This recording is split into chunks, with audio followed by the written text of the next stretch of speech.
So yan po yung view ng neck mount natin from Telesin. Ayan siya. Ayan ang view niya. Hindi pa rin nakikita, mamaya pa lang ito makikita pag na-edit na natin. Pero ayan na yung view niya. Naka super view siya. Super view tapos hyper boost.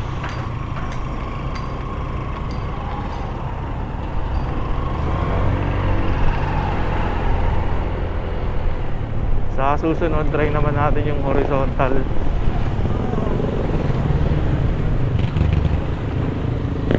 Kasi may kakabit pa dun para maging horizontal siya. So maganda to kung gusto nyo mag half face lang, no? Okay din siya kasi hindi mo na kailangan yung chain mount. Dito na lang sa leeg, sabit mo siya.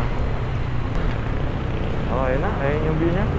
Mamaya re-review ko rin to kung tama ba yung alignment ng angle natin, kung kailangan pa ba i-adjust. Papakita ko rin kung paano siya nakakabit sa video. So ayun na, umulan na.